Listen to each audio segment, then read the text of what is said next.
Hello and welcome to Mr. Paul's Academy. I'm Mr. Paul. This is a little video snippet on why this trick works and why it sucks. It's a pretty nifty little trick, but still sucks. First off, what is this trick? Let's take a look. Let's say you wanted to square a number like 43. What I could do is take 43 and subtract 25 from it, giving me a result of 18. Next, I can take 50 and subtract the 43 from it, giving me 7. I'm going to square that 7, giving me 49. Finally, I'm going to put the 18 in front of the 49, and voila! 43 squared is 1849. Pretty neat, huh? Not a bad little trick. Does it work with all numbers? In fact, it does. Let's do another for fun. How about 46 squared? If I do the same thing I did last time, I'm going to take 46 minus 25, giving me 21, and 50 minus 46, giving me 4. I need to square the 4, giving me 16, and then put the 21 in front of the 16 to give me 21/16, which is indeed 46 squared. So what's the problem with this trick? Good math tricks are about hiding your steps, and so far the numbers we've used do a good job of hiding the steps. But the only numbers that will work with this trick are found between 41 and 59. Anything outside that range and the magic of this trick begins to break down. But like I said before, any number will work in this trick. So let's take a number well below this range, like 7. We know that 7 squared is 49, so we shouldn't need to use this trick, but if the trick works for all numbers, this would be a good candidate to test the trick to make sure if it works correctly.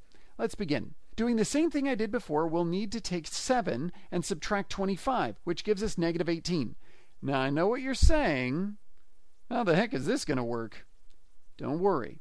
Next, we'll need to do 50 minus 7, which gives us 43.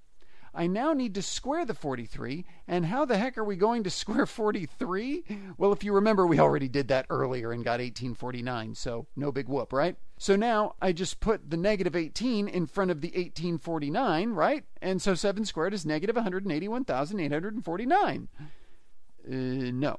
But you can likely see what is supposed to happen. Those 18s are supposed to cancel each other, which they can if I set them up this way.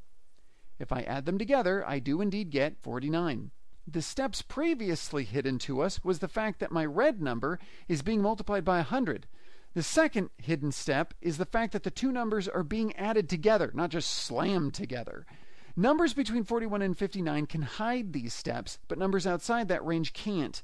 Let's take a look at a number above 59 to see, like 64. Following the same procedure to square 64, 64 minus 25 gives me 39, which should be my first two numbers. And then 50 minus 64 gives me negative 14. No worries here, because when I square the negative 14, I'm squaring the whole thing, and the negative will go away, giving me 196. So now I just put the 39 in front of the 196, right? And 64 squared is 39,196. No.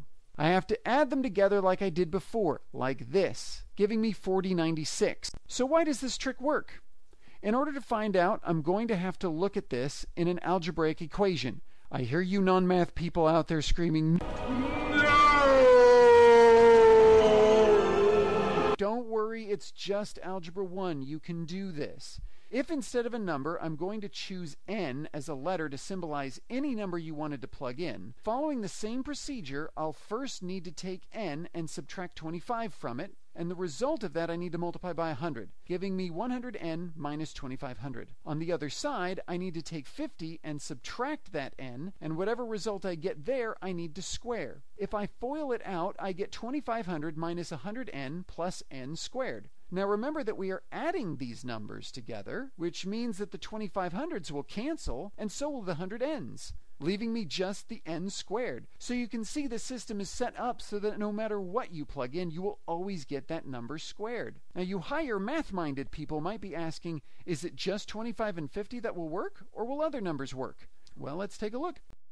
I'll start with this situation where the higher number is 40. I don't know what the lower number will be, so I'll make that y. I'm not entirely sure if I will be multiplying 100 in, so I'll make that number x. So there's two numbers I need to solve for here, but don't worry, it's pretty simple. If I square the 40 minus n out, I get 1600 minus 80n plus n squared. On the other side, if I multiply the x in, I get xn minus xy, which I'm adding to the rest of it. This all needs to simplify to n squared. Now if the xn has to cancel the 80n, Well, that pretty much settles it. X has to be 80. This means that 80y has to cancel the 1600.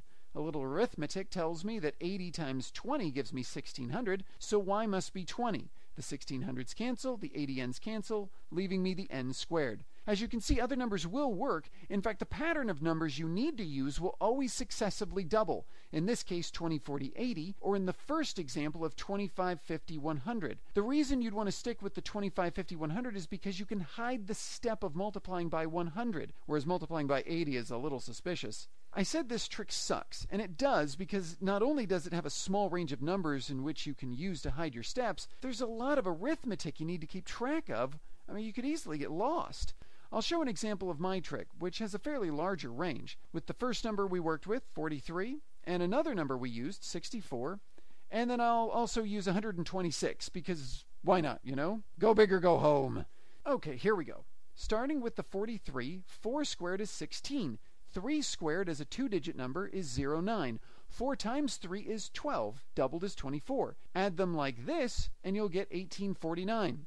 Fair enough? How about the 64? 6 squared is 36. 4 squared is 16. 6 times 4 is 24. Doubled is 48. Add them like this, and I get 4096, just like we did last time. Now for the grand finale, 126. 12 squared is 144. 6 squared is 36. 12 times 6 is 72. Doubled is 144. Add them together like this, and I get 15,876, which is indeed 126 squared. Now if you're trying to figure out how I did this, simply ask an Algebra 1 student who is learning how to FOIL, because it's no different.